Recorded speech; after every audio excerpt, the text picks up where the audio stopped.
అందరికీ మరణాత మరణాత మరణాత. దేవుని యొక్క సన్నిధానములోనికి వచ్చిన మనెల్లరకును మన ప్రియుడు, మన ప్రాణనాథుడు, మన రక్షకుడు, మన విమోచకుడైన యేసుక్రీస్తు ప్రభువారి యొక్క కృపా సమాధానములు దేవదేవుడు నిండుగా మెండుగా దయచేయును గాక. ఆమేన్. ప్రార్థన చేసుకుందామండి. వాక్యము కొరకైన ప్రార్థన. మహోన్నతుడా, మహాగణుడా, సర్వోన్నతుడా, సర్వశక్తిమంతుడా, ఘనమైన మా గొప్ప దేవా, మీ ఘనమైన, మీ శక్తి కలిగిన, మీ ఉన్నతమైన, మీ ప్రశస్తమైన, మీ అద్భుతమైన నామమునకై వందనములు, స్తుతులు, స్తోత్రములు, ప్రణతులు, మంగళహారతులు ప్రభువా. మీ యొక్క సన్నిధిలో మీ మాటలను వినుటకు దేవా, మీ వాక్యము మమ్మలను బ్రతికించేదై ఉంటూ ఉంది అయా. నీ వాక్యము మా జీవకు మధురమై ఉంటూ ఉంది, మా త్రోవకు వెలుగై ఉంటూ ఉంది. కాబట్టి నీ వాక్యము మా జీవితములను సరిచేసేదై ఉంటుంది ప్రభువా. అంత గొప్ప నీ మాటలను నేర్చుకున్నటకు, వినుటకు మీ యొక్క పాదముల దగ్గరకు వచ్చిన మా అందరితో మీరే మాట్లాడి మాకు కావలసిన నెమ్మదిని, సమాధానమును, బలమును మీరు దయచేయమని మా మంచి బోధకుడవై ఉన్న యేసు స్వామి ద్వారా అడిగి వేడుకుంటున్న మా పరమ తండ్రి. ఆమేన్. వందనములు నీకు, శుభవందనములు నీకు, ఆనందముతో కూడిన నా హృదయం. వందనములు నీకు, ఆనందముతో కూడిన నా హృదయం. వందనములు నీకు. దైవాత్మ రమ్మో నా తనువున ప్రాలుమో, నా జీవమంతయు నీతో నిండా జీరివ సింపోము. నా జీవమంతయు నీతో నిండా జీరివ సింపోము. దేవుడే తన దివ్య వాక్యమును మనెల్లరకు దయచేయును గాక. ఆమేన్. అందరికి మరొకసారి మరణాత.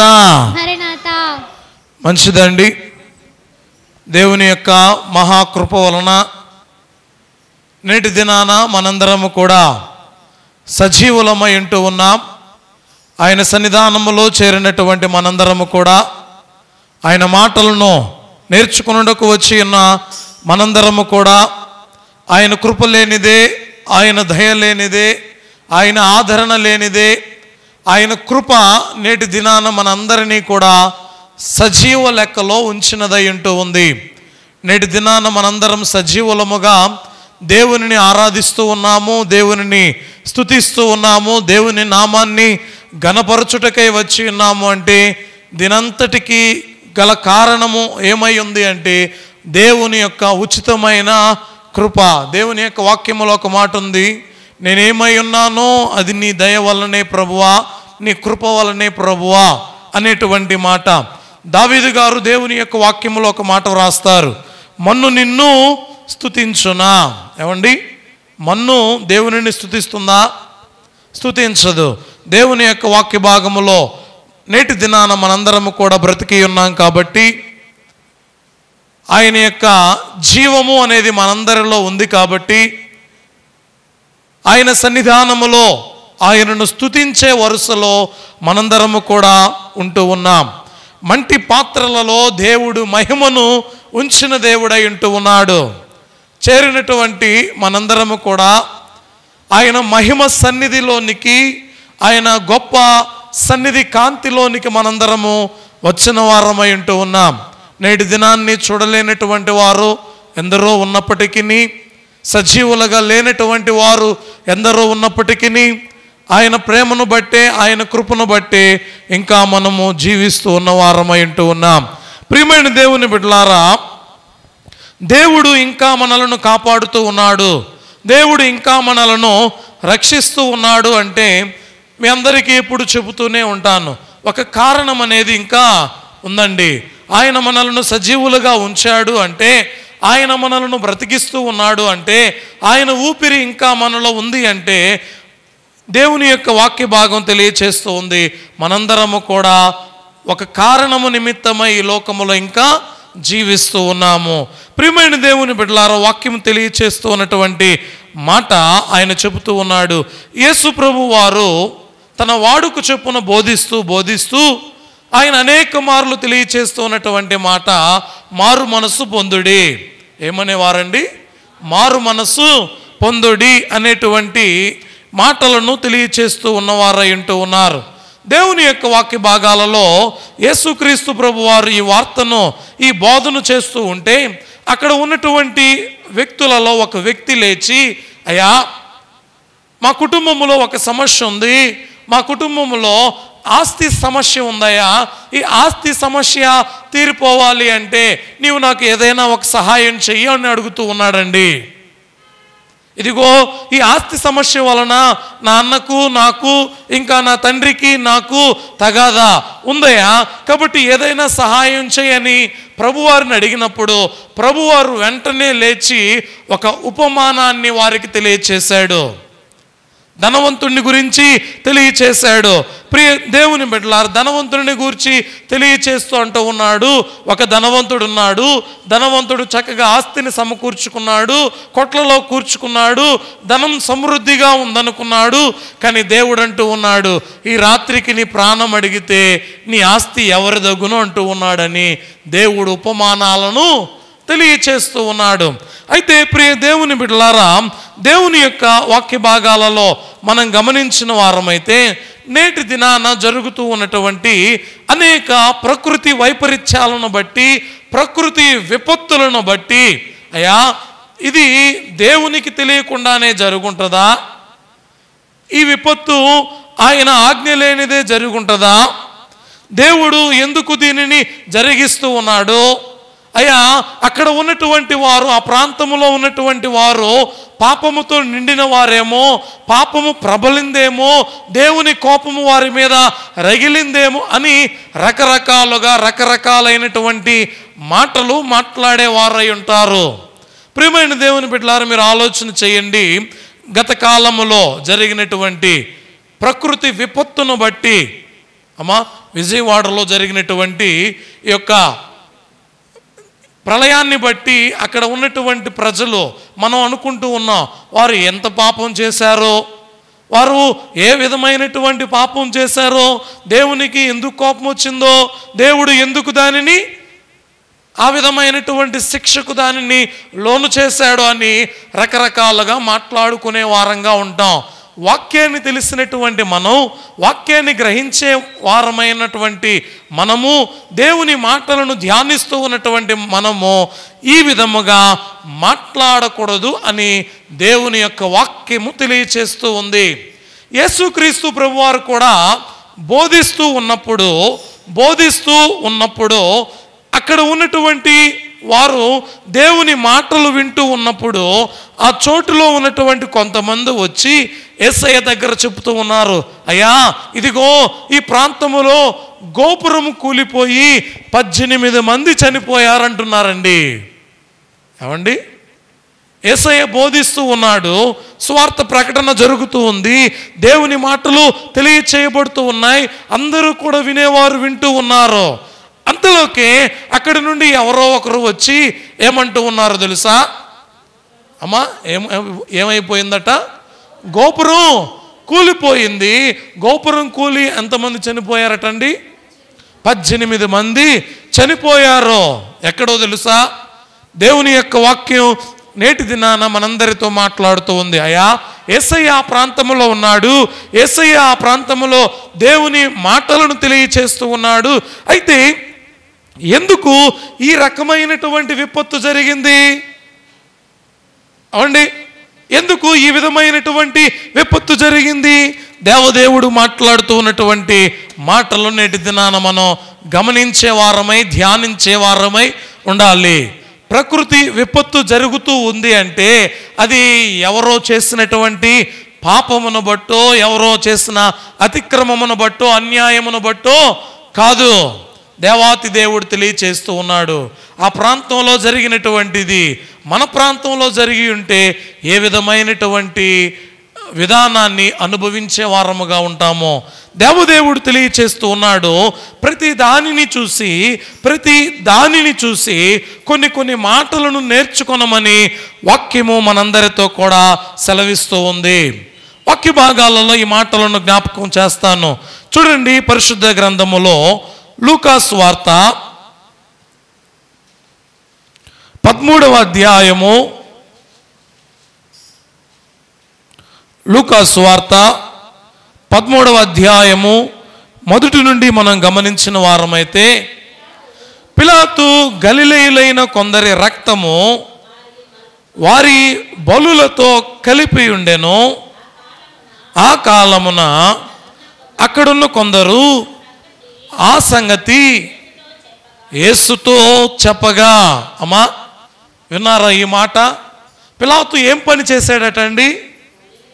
చూడండి, పిలాతు ఆ ప్రాంతములో ఉన్నటువంటి వారిని దేవుని యొక్క మందిరములో బలి అర్పిస్తూ ఉంటే అనేక మందిని, చరిత్ర ప్రకారముగా మనం చూస్తే 1000 మందికి పైగా ఆ ప్రాంతములో ఉన్నటువంటి వారిని బలి అర్పించాడండి. ఆ ప్రాంతములో ఉన్నటువంటి వారిని బలి అర్పించి చెబుతూ ఉన్నటువంటి మాట, ఈ జంతు బలులతో కూడా వీరి యొక్క రక్తము కలిసిపోయింది. అందుకే పిలాతుకు హేరోదుకు పగ. పిలాతు హేరోదుకి ఎందుకు శత్రువు? హేరోదు పిలాతుతో ఎందుకు మాట్లాడట్లేదు? ఎందుకు ఆయన శత్రువుగా చూస్తూ ఉన్నాడు? ఎందుకు వీరిద్దరికి తగాదా ఉంది అంటే, ఈ ప్రాంతములో ఉన్నటువంటి వారిని ఈ రోమా ప్రభుత్వపు అధికారి అయినటువంటి పిలాతు ఏం చేశాడో తెలుసా? సంహరించిన వాడై ఉంటూ ఉన్నాడు. వాక్యం చెబుతూ ఉన్నటువంటి మాట అదేనండి. పిలాతు గలిలయులైన కొందరి రక్తము వారి బలులతో కలిపి ఉండెను. ఏం చేశాడో తెలుసా? ఏమండి, దేవుని యొక్క మందిరము దగ్గర బలులు అర్పిస్తూ ఉంటే ఈ బలుల రక్తముతో ఈ యొక్క ఇజ్రాయేలీయుల యొక్క రక్తాన్ని లేదా యూదుల యొక్క రక్తాన్ని కలిపి వేసినటువంటి వ్యక్తిగా పిలాతుని మనం చూడగలుగుతూ ఉన్నాం. ఈ మాటలన్నిటినీ కూడా ఎవరి దగ్గరికి వచ్చి చెబుతూ ఉన్నారు అంటే యేసుక్రీస్తు ప్రభు వారి దగ్గరకు వచ్చి తెలియచేస్తూ ఉన్నారు. అంత మాత్రమే కాకుండా ఆయన వారితో ఇట్లా, నేను ఈ గలిలయులు అట్టి హింసలు పొందినందున అమ్మా ఏమంటున్నారో తెలుసా? అయ్యా, ఈ గలిలయులు అట్టి హింస పొంది ఉన్నందున ఈ గలిలయులు వీరందరికంటే పాపులని మీరు తలంచుచున్నారా? విన్నారా? ఏమండి, దేవుని యొక్క వాక్యాన్ని మనం గమనిస్తే వాక్యం నేర్పుతూ ఉన్నటువంటి మాట, ఏదైనా విపత్తు జరిగితే, ఏదైనా ఆటంకం జరిగితే, ఏదైనా కష్టం కలిగితే, ఏదైనా కుటుంబంలో ఇబ్బంది కలిగితే ఏమనుకుంటున్నామో తెలుసా? ఎలా ఉంటున్నామో తెలుసా? అయ్యా, వారు చేసినటువంటి పాపం ఏమై ఉందో, వారికి ఉన్నటువంటి శిక్ష, వారు ఏ విధమైనటువంటి తప్పిదములు చేసి ఉన్నారో, వారు ఈ శిక్షను అనుభవించడానికి ఎన్ని కారణాలున్నాయో అని తలంచుకుంటూ ఉన్నామే కానీ దేవుని యొక్క వాక్యం మాట్లాడుతూ ఉన్నట్టు మనం మాట్లాడలేకపోతూ ఉన్నాం. యేసుక్రీస్తు ప్రభు వారు అంటూ ఉన్నారు. చూడండి, ఆయన మాటలను మనం చూస్తే ఆయన వారితో ఇట్లా, నేను ఈ గలిలయలు అట్టి హింసలు పొందినందున వారు గలిలయులందరికంటే పాపులని మీరు తలంచుచున్నారా? ఏమండి, అయ్యా, చనిపోయినటువంటి వీరందరూ, రక్తాన్ని చిందించినటువంటి వీరందరూ, పిలాతు చేతిలో మరణించినటువంటి వీరందరూ కూడా పాపులని మీరు తలంచుచున్నారా? అనుకుంటున్నారా? ఏమండి, పిలాతు వారిని చంపడానికి గల కారణం ఏంటి? పిలాతు ఎందుకు చంపాడు? పిలాతు వీరందరినీ కూడా సంహరించి ఏం చేశాడయా అంటే రక్తములో కలిపివేశాడటండి.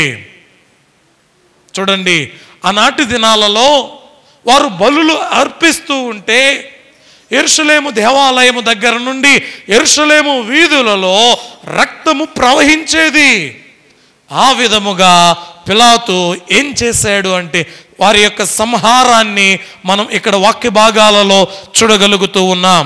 ప్రియమైన దేవుని బిడ్డలారా, నేటి దినాన మనందరము కూడా నేర్చుకొనవలసిన, వినవలసినటువంటి మాట, ఒక ఆపద సంభవించిన, ఒక విపత్తు సంభవించిన, ఒక ఇబ్బంది కలిగిన, ఒక కుటుంబములో ఉన్నటువంటి వారు నిరాశ్రయులైపోయినా అది వారు చేసినటువంటి తప్పిదమో, వారు చేసినటువంటి పాపమో అని మనము తలంచక వారికి తీర్పు తీర్చక ఉండాలి అని దేవుని యొక్క వాక్యం నేటి దినాన మనందరితో మాట్లాడుతూ ఉంది. హల్లెలూయా. అమ్మా, దేవుని యొక్క వాక్యం తెలియచేస్తూ ఉన్నమాట చాలా సింపుల్గా మనం అనుకుంటాం, అరే వారు ఏ పాపం చేశారో ఈ శిక్షను అనుభవిస్తూ ఉన్నారు, వారు ఏ తప్పిదం చేశారో ఈ విధమైనటువంటి శిక్షకు అర్హులయ్యారు, వారు ఏ విధమైనటువంటి పాపములను, అన్యాయము, అక్రమము చేసి ఉన్నారో వారి కుటుంబంలో ఉన్నటువంటి శిక్షలు ఏంటో అని రకరకాలుగా మనము వారికి తీర్పు తీర్చే వారముగా ఉంటాం. దేవుడు చెబుతూ ఉన్నటువంటి మాట ఏంటో తెలుసా? అయ్యా, తీర్పు తీర్చుటకు నీవు ఎవడవు, తీర్పు తీర్చుటకు నీవు ఎవడవు అని వాక్యం సెలవిస్తూ ఉంది. వాక్యాలలో మనం గమనించిన వారమైతే చూడండి ప్రియ దేవుని బిడ్డలారా, దాని క్రింద వచనములో కారని నేను మీతో చెప్పుచున్నాను, మీరు మారు మనసు పొందని ఎడల మీరందరూ అలాగే నశింతురు. అమ్మా, ఏమని చెబుతూ ఉన్నాడండి దేవదేవుడు? అయ్యా, మీరందరూ కూడా మారు మనస్సు పొందని ఎడల అలాగునని నశింతురు. మీరందరూ మారు మనస్సు పొందని ఎడల అలాగునని నశింతురు అని దేవుని యొక్క వాక్యము మనందరితో కూడా మాట్లాడుతూ ఉంది. ప్రియ దేవుని బిడ్డలారా, ఆలోచన చేయండి. వాక్య భాగాలలో మనం గమనించిన వారమైతే ఈ వాక్యం తెలియచేస్తున్నటువంటి మాటలు, మరణించడానికి కారణం ఎవరు? మరణించడానికి అది ఎవరి తప్పిదమో తెలియదు. అది అధికారుల తప్పిదమో, ప్రభుత్వ రంగ తప్పిదమో, లేదా మనుషుల యొక్క తప్పిదమో, ఈ తప్పిదము ఏంటో తెలియదు. కానీ నశించిపోయారు, మరణించారు. దీనికి కారణం వారు చేసిన పాపమా, వారిలో ఉన్న అతిక్రమమా, వారు చేసినటువంటి దోషమా అంటే దేవదేవుడు నేటి దినాన చక్కగా మనతో మాట్లాడుతున్నటువంటి మాట, కారని నేను మీతో చెప్పుచున్నాను. హల్లెలూయా. అమ్మా, వింటున్నారా దేవుని మాటలు? దేవదేవుడు మాట్లాడుతున్నటువంటి మాటలు. ఏమండి, మన కుటుంబంలోనే ఒక సమస్య వచ్చింది, మన కుటుంబంలోనే ఒక ఆటంకం వచ్చింది, ఒక ఇబ్బంది కలిగింది. ఎవరైనా వచ్చి ఏమండి ఇలా అంటూ ఉంటే ఎలా ఉంటుంది? వారు ఏ తప్పిదం చేశారో ఈ శిక్షను అనుభవిస్తున్నారు, వారు ఏ పాపం చేశారో ఈ శిక్షను అనుభవిస్తూ ఉన్నారో. చూడండి ప్రియ దేవుని బిడ్డలారా, పరిశుద్ధ గ్రంథములో గొప్ప వ్యక్తి, ప్రశస్తమైనటువంటి వ్యక్తి, యథార్థవంతుడు, నీతిమంతుడైనటువంటి ఒక గొప్ప వ్యక్తి ఉన్నాడు. పరిశుద్ధుడైన యోబు గారు. ఎవరండి? పరిశుద్ధుడైన యోబు గారు. ఈ యోబు యొక్క జీవిత విధానాన్ని మనం గమనించిన వారమైతే యోబు కన్నా గొప్పవాడు ఎవరు కూడా లేరు. అంత గొప్ప ధనవంతుడు, అంత గొప్ప ఐశ్వర్యవంతుడు, అంతగా దేవునిని ఆరాధించేటువంటి వ్యక్తి. ఒకానొక దినాన ఎలాగా ఉన్నాడో తెలుసా? అమ్మా, బూడిదలో కూర్చుని గోనె పట్టను కట్టుకుని చిల్ల పెంకు ఎత్తుకుని తనకు వచ్చినటువంటి పుండ్లను గోక్కుంటూ ఉన్నాడు. తన శిరస్సు నుండి అరికాళ్ళు వరకు ఎలాగ ఉందో తెలుసా? చీము, నెత్తురు కారుతూ ఉంది. ఈ విధమైనటువంటి ఘోర పరిస్థితులలో ఉన్నప్పుడు తనతో ఉన్నటువంటి స్నేహితులు ఆయన దగ్గరకు వచ్చారండి. ఎవరు వచ్చారు? తన స్నేహితులు యోబు గారి దగ్గరకు వచ్చి వారు కూడా తమ యొక్క బట్టలను చింపివేసుకుని ఈ బూడిదలో కూర్చుని వారు కూడా, యోబు ఏంటి నీ పరిస్థితి ఇలా అయిపోయింది? ఎందుకు నీ పరిస్థితి ఇలాగైపోయింది? ఈ పరిస్థితి ఇలాగా అవడానికి గల కారణం ఏంటి? నీవు దేవునికి విరుద్ధమైనటువంటి తప్పిదం ఏమైనా చేశావేమో. ఏమండి, ఏమంటున్నారండి? దేవునికి విరుద్ధంగా తప్పిదం ఏదైనా చేశావేమో, దేవుని యొక్క దృష్టికి చెడు నడత నడిచావేమో. నువ్వు ఏం చేసావో మాకు చెప్పు, నువ్వు ఏం చేసావో మాకు తెలియచేయి. ఏమండి, ఎంత కఠినంగా ఉందో కదా. ఈ మాటలను మనం గమనించిన వారమైతే ఏ విధమైనటువంటి మాటలు మాట్లాడాలండి? ఇక్కడ ఏ విధముగా ఈ విధమైనటువంటి మాటలు మాట్లాడుతూ ఉంటే యోబు గారి విధానం ఎలా ఉంటుంది? ఆయన ఏమైనా తప్పిదం చేశాడా? ఏదైనా పాపం చేశాడా? ఎవరికైనా అన్యాయం చేశాడా? ఎవరికైనా అన్యాయముగా శిక్ష విధించాడా? లేదా ఎవరి సొత్తునైనా అన్యాయముగా లాక్కున్నాడా? ఏది చేయలేదే. కానీ ఆయన నేటి దినాన శిక్షను అనుభవిస్తూ ఉన్నాడు. కారణం ఏంటి అమ్మా? కారణం ఏంటి? వాక్యములో వ్రాయబడినటువంటి మాటల్లో కొన్ని మాటలు మనం చూద్దాం. యోబు గ్రంథము 4వ అధ్యాయం 7వ వచనం. జ్ఞాపకము చేసుకొనుము,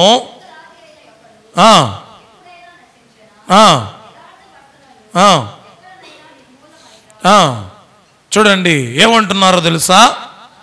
అయ్యా యోబు, జ్ఞాపకం చేసుకో, జ్ఞాపకం చేసుకో. ఏంటో తెలుసా? నిరపరాధి అయిన ఒకడు ఎప్పుడైనా నశించెనా?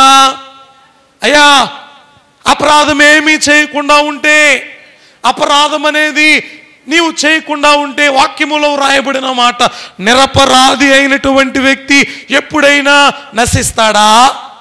నశిస్తాడా? యథార్థ వర్తనలు ఎక్కడైనా నిర్మూలమైరా? ఈ మాటలు మాట్లాడుతూ ఉన్నారండి. ముగ్గురు స్నేహితులు వచ్చారు. ఈ ముగ్గురు స్నేహితులు వచ్చి యోబు గారి దగ్గర మాట్లాడుతూ ఉన్నటువంటి మాటలు జ్ఞాపకం తెచ్చుకో. దేవునికి విరుద్ధంగా పాపం ఏమైనా చేసావేమో, దేవునికి విరుద్ధంగా తప్పిదం ఏదైనా చేసావేమో. చూడండి వాక్య భాగాలలో మనం చూస్తే, అయ్యా నీవు తప్పిదం చేయకపోతే ఈ యొక్క నాశనం అనేది నీ మీదకి రాదు. నీవు తప్పిదం చేయకపోతే నీవు ఈ విధమైనటువంటి నిర్మూలం అనేది నీ దగ్గరికి రాదు. ఏంటి, ఎలా ఉన్నావు, ఏం చేసావు, జ్ఞాపకం వస్తుందా? ఇంకా వాక్య భాగాలలో మనం చూస్తే 8వ అధ్యాయము చూడండి, 8వ అధ్యాయము 20వ వచనములో, ఆలోచించు. అమ్మా ఏమంటున్నారండి? ఆలోచన చేసుకో, ఆలోచన చెయ్యి. దేవుడు యథార్థవంతుని ఏం చేయడు అమ్మా? యథార్థవంతుని దేవుడు త్రోసివేయుడు. ఏం చేసావు నీవు? మాతో చెప్పు. నువ్వు ఏ దుష్కార్యం చేసావు? మాతో చెప్పు. నువ్వు ఏ అపరాధం చేసావు? మాతో చెప్పు. నువ్వు ఎవరికి ఏ అన్యాయం చేసావు? మాతో చెప్పు. దేవుని దృష్టికి నువ్వు ఏ తప్పిదం చేసావో మాతో చెప్పు చెప్పు అని అంటూ ఉన్నారండి. దేవుడు యథార్థవంతుని త్రోసివేయుడు, ఆయన దుష్కార్యములు చేయని వారిని నిలువబెట్టడు. అయ్యా నీవు చేసిన దోషం ఏముందయ్యా? నీవు చేసినటువంటి అతిక్రమము ఏముందయ్యా? ఆయన అంటున్నాడు, నలుగుగొట్టబడేటువంటి వారిలో మీరు నన్ను ఇంకా బాగా నలుగొడుతూ ఉన్నారు. మీ యొక్క మాటలు ఇంకా నన్ను ఏం చేస్తూ ఉన్నాయో తెలుసా? నలుగుగొట్టి వేస్తూ ఉన్నాయి. మీరు మాట్లాడేటువంటి మాటలు నా శరీరానికి ఉన్నటువంటి ఈ బాధ కంటే మీరు మాట్లాడే ఈ మాటల వలన ఇంకా నేను కృషించిపోతూ ఉన్నా, ఇంకా నేను నలిగిపోతూ ఉన్నా, ఇంకా నేను కృంగిపోతూ ఉన్నా. ముగ్గురు స్నేహితులు వెళ్ళిపోయారులే అనుకుంటే మరలా 4వ వాడు వచ్చాడండి. 4వ వాడు వచ్చి అంటూ ఉన్నాడు.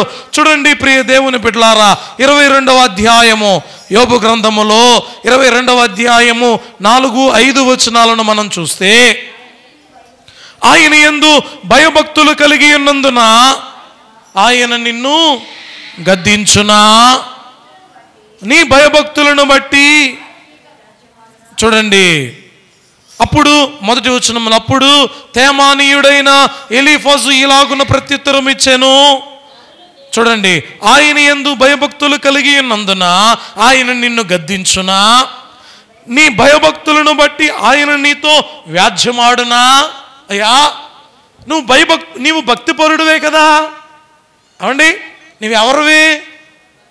వేకువనే లేచి తన బిడ్డలందరి నిమిత్తమై దేవుని యొక్క సముఖానికి వెళ్ళి విజ్ఞాపన చేసేటువంటి వ్యక్తి, వేకువనే లేచి ప్రార్థన చేసే వ్యక్తి, దేవుని యొక్క సన్నిధిలో ప్రతి నిత్యము కూడా కనిపెడుతూ ఉన్నటువంటి వ్యక్తి, ఇంత గొప్ప వ్యక్తి ఇలాగున ఈ విధమైనటువంటి శిక్షను అనుభవించడానికి గల కారణం ఏంటి చెప్పండి. చూడండి, వాక్య భాగాలలో వాక్యం సెలవిస్తూ ఉంది, అయ్యా, పిలాతు గలిలయలో ఉన్నటువంటి వారిని చంపివేయడానికి గల కారణం వారు చేసిన పాపమా? వారు చేసినటువంటి పాపమా?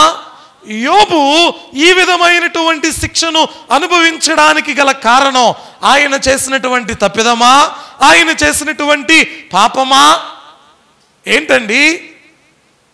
ప్రియమైన దేవుని బిడ్డలారా, చూడండి, వాక్య భాగాలలో మనం చూస్తే ఈ వాక్యములోనే వ్రాయబడుతున్నటువంటి మాటలో, అయ్యా, నీ చెడుతనము గొప్పది కాదా? నీ దోషములు మితిలేనివి కావా? ఏంటి నీ చెడుతనము? ఏంటి? ఏమై ఉంది? నీ దోషములు ఏమై ఉన్నాయి? అయ్యో, దేవుడు నీకు ఊరకనే ఈ శిక్ష విధించడు. దేవుడు నీకున్నటువంటి నీవు ఎంత భక్తిపరుడువో, ఎంత వినయ విధేయత కలిగినటువంటి వ్యక్తివో, దేవుని యందు ఏ విధమైనటువంటి భయభక్తులు కలిగినటువంటి వాడవో, ఇంత గొప్ప వాడవైనటువంటి నిన్ను దేవుడు ఊరకనే శిక్ష విధించడు. ఏం చేసావు నీవు తప్పిదం? ఏం పాపం చేశావు? ఏ తప్పిదం చేశావు? ప్రియ దేవుని బిడ్డలారా, కొన్ని మార్లు మనం కూడా అనుకుంటూ ఉంటాం, మన కుటుంబంలో ఏర్పడిన సమస్యలను బట్టి, ఇబ్బందులను బట్టి, ఆటంకములను బట్టి, అయ్యో ఏంటి ప్రభువా, ఒకప్పుడు నేను ఏ స్థితిలో ఉన్నాను, నేటి దినాన ఎలా ఉన్నాను, ఒకప్పుడు నా బ్రతుకు జీవన విధానము ఎలాగా ఉంది, నేటి దినాన ఎలాగా ఉంది, దీనికి కారణం ఏంటి ప్రభువా? అయ్యా, నేను నీ యొక్క దృష్టిలో అతిక్రమము చేసిన వాడుగా ఉన్నానా? పాపము చేసిన వాడుగా ఉన్నానా? తప్పిదములు చేసిన వాడుగా ఉన్నానా? ఎందుకు ప్రభువా నేను నశించిపోవడానికి గల కారణం ఏంటి? నా కుటుంబం ఈ విధముగా ఒంటరైపోవడానికి గల కారణం ఏంటి? నా కుటుంబము నిరాశ్రయమైపోవడానికి గల కారణం ఏంటి అని మనం అనుకుంటూ ఉంటే దేవదేవుడు చెబుతూ ఉన్నాడు, అయ్యా, మీరు ఈ విధంగా అవుటకు గల కారణము మీరు చేసినటువంటి పాపము ఏ మాత్రము కూడా కాదు. హల్లెలూయా, హల్లెలూయా, హల్లెలూయా. ప్రియమైన దేవుని బిడ్డలారా, ఆలోచన చేయండి. ప్రకృతి విపత్తులు జరుగుతూ ఉన్నాయి అంటే ఏమండి, మనం గమనిస్తే విజయవాడలో జరిగినటువంటిది, వారికి ఎంత పెద్ద కృష్ణానది ఉంది, ఇంత పెద్ద ఈ కృష్ణానది వారిని ఏమీ చేయలా. ఏది చేసిందండి? బూడమేరు, ఆ ఊరి పేరు, ఆ నది పేరు, ఆ యొక్క చిన్న వాగు ఎవరికి కూడా తెలియదు. ఈ చిన్న వాగు ఏం చేసిందో తెలుసా? విజయవాడనే ముంచివేసింది. చూడండి, ఎక్కడో ఖమ్మం ప్రాంతం నుండి ఏమండి బూడమేరు అనే వాగు ఖమ్మం దగ్గర కొండల్లో అక్కడ నుండి బయలుదేరి ఏమండి 160 కిలోమీటర్లు ప్రయాణం చేసి యొక్క బూడమేరులో ప్రవేశించి అక్కడ నుండి మంచినీటి సరస్సు అయినటువంటి కొల్లేటి సరస్సులో కలుస్తుందండి. చూడండి, ఈ విధంగా ఉన్నటువంటి ఇది నేటి దినాన ఈ బూడమేరు అనే ఈ యొక్క వాగు ఎవరికి కూడా హాని కలిగించేది కాదు. కానీ ఏం జరిగింది? ఏమయ్యింది? ఎవరి యొక్క తప్పిదం, ఎవరి యొక్క పొరపాట్లో అనేది మనం గమనిస్తే, అది ఎవరి పొరపాటు అయినా సరే అనేక మంది నిరాశ్రయులైపోయారు, అనేక మంది తమ ప్రాణాలను కోల్పోయారు, అనేక మంది ఆహారం లేకుండా అలమటించారు, తాగడానికి నీళ్లు లేనటువంటి పరిస్థితిని వారు చూశారు. అంతేకాకుండా ఒక అంతస్తు కూడా మునిగిపోయే అంత నీరు ప్రవాహం, ఎటువైపుకి వెళ్ళాలో తెలియదు. ఒకవేళ ఎవరికైనా మనం సహాయం చేయాలి అని వెళ్ళాలి అంటే కూడా భయం. ఎందుకో తెలుసా? ఎటువైపు వెళితే ఎక్కడ ఏం మ్యాన్ హోల్స్ ఉన్నాయో, ఏమండి, ఎక్కడికి వెళితే బురద ఉందో చూడండి. ఒక్కొక్కరు చెప్తూ ఉన్నటువంటి మాటలు, బిల్డింగ్లో ఉన్నటువంటి వారు మాట్లాడుతున్న మాటలు ఎలాగున్నాయో తెలుసా? అయ్యా, ఇక్కడికి మీరు వచ్చారు కదా, మీరు వస్తూ ఉన్నారు కదా, అయితే ఒక కర్రను చేత పట్టుకుని రండి, ఈ కర్రతో మీరు ఒక్కొక్క అడుగు ముందుకేసుకుని రండి అయ్యా, ఎందుకంటే మీ ముందు ఎక్కడ ఏ మ్యాన్ హోల్ ఓపెన్లో ఉందో మీకు కూడా తెలియదు, చాలా జాగ్రత్తగా రండి.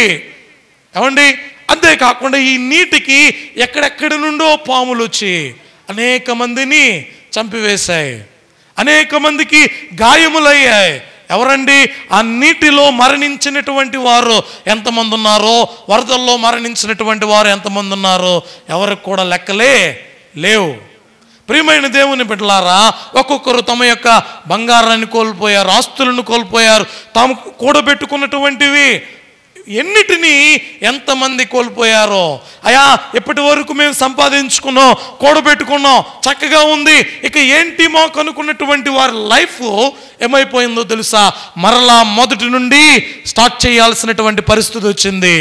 మరలా మొదటి నుండి వారి ప్రయాణం సాగుతుంది. అయ్యో, ఇంత కూడబెట్టుకున్నామే, ఇన్ని సమకూర్చుకున్నామే, మా ఫ్రిడ్జ్లు ఏమైపోయాయో, మా డైనింగ్ టేబుల్ ఏమైపోయాయో, మా బెడ్స్ ఏమైపోయాయో, బీరువాలు ఏమైపోయాయో, మా పశువులు ఏమైపోయాయో. ప్రియ దేవుని బిడ్డలారా, అమ్మా, ప్రభుత్వం సహాయం చేసిన ఎంత చేస్తుంది? ఒక 10,000 లేదా 50,000, అంతే కదండి. పోయిన వాటికి, అమ్మా, పోయిన వాటంతటికి కూడా ధనాన్ని ఇవ్వగలదా? ఇవ్వలేదు. చూడండి, నిరాశ్రయులైపోవడానికి గల కారణం ఏంటి? దేవాతి దేవుడు తెలియచేస్తూ ఉన్నటువంటి మాటలో, అయ్యా, ఈ విపత్తులు జరగడానికి గల కారణం ఏమై ఉందయ్యా? చేసిన పాపమా? దేవుడు అంటున్నాడు, కాదు. దాని క్రింద వచనాల్లో ఒక మాట ఉందండి, మీరు చదివినటువంటి వాక్య భాగాలలోనే. లూకాసు వార్త 13వ అధ్యాయములో, మరియు అమ్మా, ఏ గోపురం అటండి? సిలోయము అనే గోపురము. ఏమండి, మీకు బాగా తెలిసినటువంటి గోపురం, ఎన్ని మార్లు అడిగినా బాబేలు గోపురం అంటారు. కానీ పరిశుద్ధ గ్రంథములో మరొక గోపురం ఉంది. ఏం గోపురం అది? చెప్పండి, ఏం గోపురం అండి? సిలోయము అనేటువంటి గోపురము పడి చచ్చినటువంటి వారు ఎంతమంది అటండి? 18 మంది. అమ్మా, విన్నారా ఈ మాట? అయ్యా, యేసుక్రీస్తు ప్రభువారు స్వార్థ ప్రకటన చేస్తూ ఉంటే, బోధిస్తూ ఉంటే, అక్కడి నుంచి కొంతమంది వచ్చి, అయ్యా, గోపురం కట్టుచూ ఉన్నటువంటి సిలోయము అనేటువంటి మండపము యొక్క గోపురం కట్టుచూ ఉన్నటువంటి వారు, ఆ గోపురం కట్టేటువంటి వారో లేదా గోపురం క్రింద ఉన్నటువంటి వారో ఏది ఏమైందో, ఏం జరిగిందో తెలియదు. ఆ గోపురం కూలి 18 మంది చనిపోయారు. ఎవరు చేసిన తప్పిదం? అమ్మా, ఎవరు చేసినటువంటి తప్పిదం? మీరు చెప్పేటువంటి సమాధానం ఏమై ఉందండి? ఆలోచన చేయండి. అమ్మా, మీరు చెప్పేటువంటి సమాధానం ఏ విధంగా ఉంది? ఏమై ఉంది? ఏం చెబుతారండి ఈ మాటకు? వారు ఏదైనా అపరాధం చేశారా? పని చేసుకోవడానికి వెళ్ళారు, పని చేయడానికి వెళ్ళారు, లేదా ఏదో రోజు కూలీ నిమిత్తమై వెళ్ళారు. వెళ్ళినటువంటి వారి యొక్క విధానములో జరిగినటువంటిది 18 మంది ప్రాణాలను కోల్పోయారు. కారణం, అయ్యా, వారు పాపులయ్యా, వారు తప్పిదం చేశారయ్యా, అందుకే వారు మరణించుంటారు అని నీవు తీర్పు తీరుస్తున్నావేమో. దేవుడు చెబుతూ ఉన్నటువంటి మాట ఏంటో తెలుసా? ప్రియమైన దేవుని బిడ్డలారా, కారని మీతో చెప్పుచున్నాను, మీరు మారు మనసు పొందని ఎడల మీరందరూ అలాగుననే. అయ్యా, కాదయ్యా, మీ మనస్సు ఇంకా ఎందుకు మారలేదు? మారు మనస్సు పొందని వారుగా మీరు ఎందుకున్నారయ్యా? ప్రియమైన దేవుని బిడ్డలారా, ఒక్క భాగం తెలియచేస్తూ ఉన్నటువంటి మాటలను మనం గమనించిన వారమైతే, దేవదేవుడు నేటి దినాన మనందరితో మాట్లాడుతూ ఉన్నాడు. లాజరు చనిపోయిన సంగతి యేసుక్రీస్తు ప్రభు వారికి తెలుసా? తెలియదండి? తెలుసు. 4 దినములైన తరువాత ఆయన మరియ మార్తల ఇంటికి వచ్చాడు. మరియ మార్తలు ఏడుస్తూ ఉంటే వారితో కలిసి ఎవరు కూడా ఏడుస్తూ ఉన్నారు? యేసుక్రీస్తు ప్రభు వారు కూడా కన్నీరు కరుస్తూ ఉన్నారు. ఇదేంటయ్యా, ఇదేంటి? యేసుక్రీస్తు ప్రభువారు ఇంకా కొన్ని గంటల్లో, ఇంకా కొద్ది నిమిషాలలో ఏం చేయబోతూ ఉన్నాడు? సమాధి దగ్గరికి వెళ్ళబోతూ ఉన్నాడు. ఇక కొద్ది నిమిషాలలో లాజరును బ్రతికించబోతూ ఉన్నాడు. ఈ కొద్ది నిమిషాల్లో లాజరు బయటికి రా అనబోతూ ఉన్నాడు. ఆ టైంలో ఏం జరుగుతూ ఉందండి? ఏం చెప్పాలి? యేసయ్యా ఎందుకు ఏడుస్తూ ఉన్నారు? ఇదిగో నేను లాజరును బ్రతికించబోతూ ఉన్నాను అని చెప్పాలి. ఎందుకు మీరు దుఃఖిస్తూ ఉన్నారు? ఇదిగో లాజరు చనిపోయి 4 దినాలైనా పర్లేదు, మనందరం సమాధి దగ్గరికి వెళ్దాం, లాజరును నేను బ్రతికిస్తానని చెప్పాలి. కానీ అలా చెప్పాడా? ఏమండి, చెబుతూ ఉన్నాడా? లేదండి. ఏడుస్తూ ఉంటే, దుఃఖపడుతూ ఉంటే వారితో కలిసి యేసుక్రీస్తు ప్రభువారు దుఃఖపడుతూ ఉన్నారు. నేటి దినాన కూడినటువంటి మనం ఎలాగా ఉన్నాం? మనుషులు ఎవరైనా దుఃఖముతో ఉన్నప్పుడు, బాధతో ఉన్నప్పుడు, నెమ్మది లేకుండా ఉన్నప్పుడు, వారు శ్రమను అనుభవిస్తూ ఉన్నప్పుడు వారి శ్రమలలో సహాయం చేసే వారముగా ఉండాలే కానీ, ఏమండి అమ్మా, వారికి తెగి ఉంటే మరలా వారి దగ్గరకు వెళ్ళి మరలా బ్లేడ్ తీసుకొని మనం కోసే వారంగా ఉండకూడదు. అంతే కదండి. వారికి ఆల్రెడీ గాయమై ఉంది, ఆల్రెడీ వారు శ్రమను అనుభవిస్తూ ఉన్నారు, ఆల్రెడీ వారు బాధను అనుభవిస్తూ ఉన్నారు. నీవు వెళ్ళి ఓదార్పు మాటలు చెప్పగలిగితే వెళ్ళు, లేదంటే నీవు ఉన్న చోటనే కూర్చునుండు. అంతేకాని వారి దగ్గరికి వెళ్ళి నీకు ఇలానే జరగాలే అని అనుకోకు. ఏమండి, నీ పరిస్థితి ఇంతేలే అనుకోకు. నీకు తగిన శిక్ష నీవు అనుభవిస్తున్నావు అనేటువంటి మాటలను నీవు మాట్లాడుకో అని దేవుని యొక్క వాక్యం మనందరితో మాట్లాడుతూ ఉంది. ప్రియమైన దేవుని బిడ్డలారా, కష్టాలు, ఇబ్బందులు, శ్రమలు, చిక్కులు ఉన్నప్పుడు వారికి మనం ఏం చేయకూడదో తెలుసా? తీర్పు అనేది తీర్చే వారముగా ఉండకూడదు. దేవాతి దేవుడు తెలియచేస్తూ ఉన్నాడు, అయ్యా మీరు తీర్పు తీర్చేవారుగా మీరు ఉండొద్దయ్యా. ఎవరికైనా సరే మీరు తీర్పు తీర్చేవారుగా ఉండొద్దు. అదే పరిస్థితి నాకు వచ్చుంటే నేను ఏ విధంగా ఉండేవాడినో, అదే పరిస్థితి నాకు కలుగుంటే నేను ఏ విధంగా ఉండేవాడినో. అమ్మా, వారికైనా 2 అంతస్తులు 3 అంతస్తులు బిల్డింగ్లు ఉన్నాయి, మనకు ఏ బిల్డింగ్లు కూడా ఉన్నాయా? మా విజయవాడలో మునిగినటువంటి వారికి ఎక్కడో తమ ప్రాణాలను కాపాడుకునే దానికి 2 అంతస్తులు ఎక్కారో 3 అంతస్తులు ఎక్కారు ఉన్నారు. కానీ మన ప్రాంతాల్లో మనకేమైనా ఉన్నాయా చెప్పండి? ప్రాంతాలలో ఒకరిని చూసి మనం ఎప్పుడు కూడా తీర్పు తీర్చే వారముగా ఉండకూడదు. దేవుడు చెబుతున్నటువంటి ఆ మాటలు, అయ్యా నేటి కాలములో ఏమండి క్రీస్తు ప్రేమ ఏ విధంగా వెదజల్లింది అంటే, ఏ విధంగా క్రీస్తు యొక్క ప్రేమ లేకపోతే ఆ ప్రాంతంలోనికి వెళ్ళి ఎవరు కూడా ఎవరికి సహాయం చేసేవారే కాదు. అమ్మా, మీకు అర్థమవుతుందా? యేసుక్రీస్తు ప్రభువారు నేర్పినటువంటి ఈ ప్రేమ అనేది లేకుండా ఉంటే, ఈ ప్రేమ అనేది లేకుండా ఉంటే, అరే వారికి నిరాశ్రయులుగా ఉన్నారే, వారు ఆ నీటిలో చిక్కిపోయి ఉన్నారే, ఆహారం లేకుండా అలమటించిపోతూ ఉన్నారే అని వారికి వారు ఉన్న చోటికి వెళ్ళి ఆహారాన్ని పంచేవారే కాదండి. వెళుతూ ఉన్నప్పుడు నీటిలో ఎప్పుడు ఏం జరుగుతుందో ఎవరికి తెలియదు. మా ఆలోచన చేయండి. కానీ దేవుని యొక్క ప్రేమ ఎలాగా ఉందంటే, విజయవాడ ప్రాంతంలో ఒక్కొక్క ప్రభుత్వ పరంగా చేసేటువంటి వారు చేస్తూ ఉన్నారు. ఎటువైపు చూసినా క్రీస్తు ప్రేమను కలిగినటువంటి వారు, ఎరిగినటువంటి వారు, మారు మనసు పొంది రక్షణను పొందినటువంటి వారు, వారు చేతనైనంత సహాయాన్ని చేస్తున్నారండి. దీనికి కారణం ఏంటో తెలుసా? ఏముందండి అమ్మా, ఏముంది?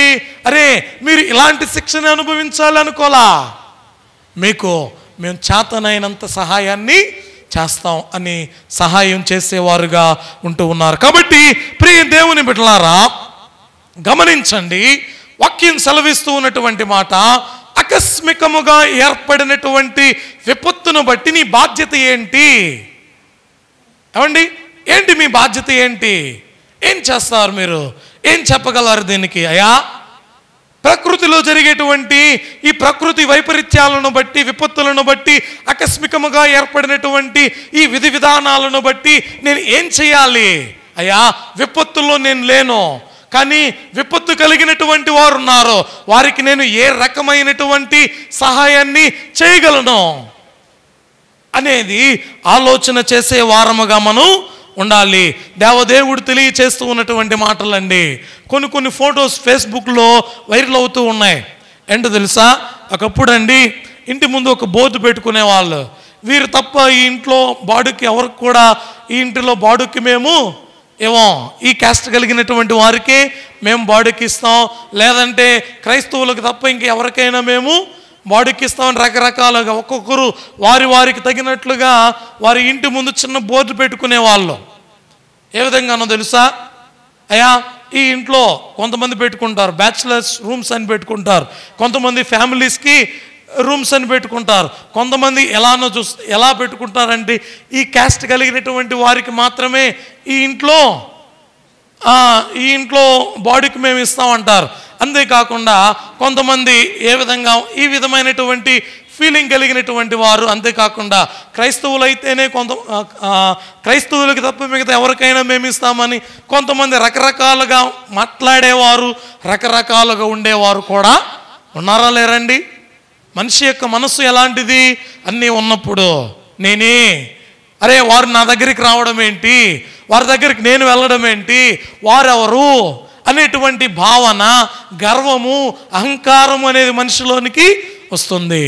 కానీ నేటి దినాన ఈ మధ్యకాలం జరిగినటువంటి పరిణామాలను బట్టి ఏమండి, అయ్యో మీరిస్తే మేము తీసుకోవడం ఏంటి అన్నది ఉంటుందా? చెప్పండి అమ్మా. మీరిస్తే మేము తీసుకుని ఆహారం తినడం ఏంటి, మీరు వాటర్ బాటిల్ ఇస్తే మేము తీసుకోవడం ఏంటి, మీరు క్యాండిల్స్ ఇస్తే మేము తీసుకోవడం ఏంటి అనేది ఉంటుందా? ప్రియ దేవుని బిడ్డలారా, వాళ్ళు అడుగుతూ ఉన్నారయ్యా, క్యాండిల్స్ అన్న ఇవ్వండి అయ్యా, వాటర్ బాటిల్స్ అయినా ఇవ్వండి అయ్యా.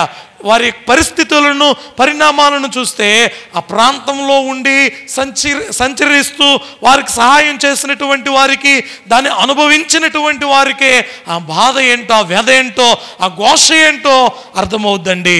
దేవుని యొక్క వాక్యము మనందరికీ తెలియచేస్తూ ఉన్నటువంటి మాట ఏంటో తెలుసా? అయ్యా నీవు ఆ పరిస్థితులలో లేవు, నీవు ఉన్నటువంటి పరిస్థితి ఏంటి అంటే నీవు సురక్షితంగా ఉన్నావు, క్షేమంగా ఉన్నావు, ఆరోగ్యంగా ఉన్నావు, మంచిగా ఉన్నావు. ఉండగలిగినటువంటి నీవు ఏం చేయగలవు? నీ బాధ్యత ఏంటి? నీవు చేయగలిగినటువంటి పని ఏంటో ఆ పనిని నీవు చెయ్యి అని దేవదేవుడు తన వాక్యము ద్వారా మనందరితో మాట్లాడుతూ ఉన్నవారై ఉంటూ ఉన్నారు. ప్రియమైన దేవుని బిడ్డలారా, ఎండవేళ యేసుక్రీస్తు ప్రభు వారి దగ్గరకి సమరయ స్త్రీ బావి దగ్గరకు వచ్చింది. సమరయ స్త్రీ బావి దగ్గరికి ఎండవేళ వస్తుందని తెలిసినటువంటి యేసుక్రీస్తు ప్రభు వారు ఎండవేళనే ఎక్కడికి వెళ్ళాడో తెలుసా? ఆ బావి దగ్గరకు వెళ్ళాడు. ఆ ఒక్క స్త్రీని రక్షించడానికే వెళ్ళాడండి. అంతేకాకుండా ప్రియమైన దేవుని బిడ్డలారా, 38 ఏండ్ల నుండి బెతస్దా కోనేటి యొద్ద పడి ఉన్నటువంటి ఆ ఒక్క వ్యక్తిని రక్షించడానికి యేసుక్రీస్తు ప్రభు వారు ఆ కోనేటి దగ్గరికి వెళ్ళాడు. అంతేకాకుండా మనం గమనించిన వారమైతే సేనదయ్యములు పట్టినటువంటి ఆ ఒక్క వ్యక్తిని రక్షించడానికి ఎక్కడికి వెళ్ళాడండి? గెరాసేను ప్రాంతానికి ఆ ఒక్కని కోసమే వెళ్ళాడండి. దేవాతి దేవుడు తెలియచేస్తూ ఉన్నటువంటి మాట, చనిపోయి 4 రోజులైనా కూడా ఆ ఒక్కరిని రక్షించడానికే, ఆ ఒక్కరిని బ్రతికించడానికే యేసుక్రీస్తు ప్రభువారు ఆ ప్రాంతానికి వచ్చాడు. కాబట్టి దేవుని యొక్క వాక్యం నేటి దినాన మనందరితో మాట్లాడుతూ ఉన్నటువంటి మాటను మనం గమనించిన వారమైతే, అయ్యా ఒక్కడు మారు మనసు పొందితే చాలు, ఒక్కడు రక్షణ పొందితే చాలు, ఒక్కడు వెలిగించబడితే చాలు. వెలిగించబడినటువంటి వ్యక్తే అందరినీ కూడా వెలిగిస్తాడు. నేటి దినాన సహాయకులుగా ఉన్నది, సహాయము చేసింది. అమ్మా ఏ చుట్టుపక్కల ఎక్కడ చూసినా ఒక్కొక్కరు వారు ఎలాగా చేసినా సరే సహాయం చేశారండి. ఏ విధమైనటువంటి విధానముగా చేసినా సరే ఏం చేశారో తెలుసా? ఆపదలో ఉన్నటువంటి వారికి, ఆశ్రయము లేనటువంటి వారికి, ఆకలితో ఉన్నటువంటి వారికి దేవుని యొక్క ప్రేమను బట్టి ఏం చేయగలిగారు అంటే సహాయము అనేది చేయగలిగారు. కాబట్టి ప్రియమైన దేవుని బిడ్డలారా, వాక్య భాగములో తెలియచేయబడుతూ ఉన్నటువంటి మాట, అయ్యా ఇది వారు చేసిన తప్పిదం కాదు, వారిలో ఉన్నటువంటి పాపం కాదు, ఇది విపత్తు. ఇది ఏంటండి? విపత్తు. కాబట్టి దేవుని యొక్క వాక్యం చెబుతున్నటువంటి మాట, వారిని బట్టి దేవుడు పాఠాన్ని మనకు నేర్పిస్తూ ఉన్నాడు. అయ్యా, ఇదే పరిస్థితి మనకొస్తే మన పరిస్థితి ఏంటి? ఇదే పరిస్థితి మన ప్రాంతంలోకి వస్తే మన యొక్క విధానం ఎలా ఉంటుంది? మనలను రక్షించేవారు ఉంటారా? కాపాడగలిగేవారు ఉంటారా? మనం ఎక్కడికైనా వెళ్ళి ఆశ్రయం తీసుకోగలమా? మన యొక్క జీవిత విధానం అనేది ఎలాగా ఉంటుంది? దేవుడు చెబుతూ ఉన్నటువంటి మాట, అయ్యా, ఉన్నప్పుడు అతిశయించే వాడవగా ఎప్పుడు ఉండొద్దు. దేవుని యందు భయభక్తులు కలిగిన వాడవై, దేవుని యందు విధేయత కలిగిన వాడవై, దేవుని యందు నీవు జీవిస్తూ ఎప్పుడైతే ఆయన వినయ విధేయత కలిగి భయభక్తులు కలిగి జీవిస్తావో ఆయన నీకు నిరంతరము కూడా ఆశ్రయమై ఉంటాడు. కాబట్టి దేవుని యొక్క వాక్యం తెలియచేస్తూ ఉన్నటువంటి ఒకే ఒక్క మాట, అయ్యా, ప్రకృతిలో జరుగుతూ ఉన్నటువంటి విపత్తులో, విపత్తులో మొన్నటి దినాన చిత్తూరు ప్రాంతంలో ఆర్టీసీ బస్సు మరియు లారీ, 2 కంటైనర్ కలిగినటువంటి లారీ యాక్సిడెంట్. 12 మంది, ఇంచుమించు 12 మంది చనిపోయారు. ఇంకా ఉన్నటువంటి వారు క్షతగాత్రులుగా ఉన్నారు. ఎవరు చేశారండి తప్పిదం? ఎవరు చేసినటువంటి పాపం? వారిలో ఆ బస్సులో ఎంతోమంది ఉంటారు. అంతేకాకుండా విజయవాడలో కూడా చర్చెస్ లేవా? ప్రార్థనా పరులు లేరా? దేవుని యందు భయభక్తులు కలిగిన వారు లేరా? ఇంకా దేవుని నమ్మిన వారు లేరా? ఎందరో ఉన్నారు. అందరూ ఉన్నా సరే అందరికీ విపత్తు కలిగింది. విపత్తు కలిగింది అంటే దానిని బట్టి ఒక పాఠాన్ని మనం నేర్చుకోవాలి. దేవా, కాపాడగలిగే దేవుడువు నీవే, రక్షించగలిగే దేవుడువు నీవే. నీవు తప్ప ఈ విపత్తును ఆపు చేయగలిగిన వారు ఎవరు కూడా లేరు. భక్తుడు ఒక పాటలు రాస్తాడు, అయ్యా, ఒక సుడిగాలిని ఆపేటువంటి దమ్ము ఎవరికైనా ఉందండి? ఎవరికి లేదు. జలప్రలయాన్ని ఆపే దమ్ము ఎవరికైనా ఉందండి? ఎవరికి కూడా లేదు. ఈ సృష్టి దేవుని యొక్క ఆయుధమై ఉంటుందండి. ఈ సృష్టి ఎవరి యొక్క ఆయుధం? దేవుని యొక్క ఆయుధం. కాబట్టి ప్రియమైన దేవుని బిడ్డలారా, వినినటువంటి వాక్యాన్ని బట్టి చేయగలిగినటువంటిది కేవలం మనం ప్రార్థన. ఏం చేయగలం? వారందరి కొరకు ప్రార్థించగలం. నశించిపోతూ ఉన్నటువంటి వారి కొరకు, రక్షించబడి ఉన్నటువంటి మనము, సజీవులముగా ఉన్నటువంటి మనం చేయగలిగింది ప్రార్థనే. కాబట్టి మనము వారి కొరకు ప్రార్థించే వారముగా, వారి కొరకు సహాయము చేసే వారముగా దేవుని యొక్క సన్నిధానములో నిత్యము వారిని తలంచుకుంటూ, దేవా, వారి యొక్క పరిస్థితులు ఏ విధంగా అయితే ఉన్నాయో, వారి విపత్తులు ఎలాగైతే ఉన్నాయో, హాస్పిటల్లో ఉన్నవారు ఉన్నారయ్యా, గర్భిణీ స్త్రీలు అయినటువంటి వారు ఉన్నారయ్యా, ఇంకా పుట్టినటువంటి బిడ్డలు ఉన్నారయ్యా, అంతేకాకుండా మంచం పడక మీద ఉన్నటువంటి వారు ఉన్నారయ్యా, ఉన్న చోటు నుండి అంగవైకల్యం కలిగి లేవలేనటువంటి స్థితిలో ఉన్నవారు కూడా ఉన్నారయ్యా. రకరకాల పరిస్థితులు రకరకాలుగా ఉన్నారయ్యా. వారందరినీ కూడా రక్షించగలిగినటువంటి దేవదేవుడు నీవే. కాబట్టి నీవు తప్ప ఎవ్వరు కూడా ఎవరిని రక్షించలేరు ప్రభువా. నీవే వారందరినీ రక్షించండి. ప్రకృతిలో జరుగుతూ ఉన్నటువంటి విపత్తుల నుండి మీరే తప్పించండి ప్రభువా అంటూ నిత్యము ప్రార్థించే వారముగా ఉండు భాగ్యము దేవదేవుడు మనందరికీ దయచేయునుగాక. ఆమేన్. ప్రార్థన చేసుకుందాం. సర్వోన్నతుడా, సర్వాధికారి, సర్వశక్తిమంతుడా, మీ ఘనమైన నామమును కొందనాలు ప్రభువా. మీ వాక్యము ద్వారా మీరు మాతో మాట్లాడారు. జరిగిన పరిణామాలను బట్టి, జరుగుతూ ఉన్న విపత్తులను బట్టి, అయ్యా, ఎవరి తప్పిదమో ఎవరి పాపమో అని మేము నాయన అనుకోక, దేవా, నీవు ఈ సమయములో మాకు ఇస్తూ ఉన్నటువంటి హెచ్చరికలని, మీరు మాకు ఇస్తూ ఉన్నటువంటి నాయన గుర్తులని మేము గ్రహించి నీ భయభక్తులతో జీవించు భాగ్యము అందరికీ దయచేయమని, అందరి కొరకు ప్రార్థించే వారముగా, అందరికీ మాకు తగిన సహాయమును మేము చేసే వారమగుండు భాగ్యం దయచేయమని యేసు పరిశుద్ధ పావన నామమున అతి మిక్కిలి వినయముతో అడిగి వేడుకుంటున్న మా పరమ తండ్రి. ఆమేన్. అందరికీ మరణాత మరణాత మరణాత. దేవదేవుడే మన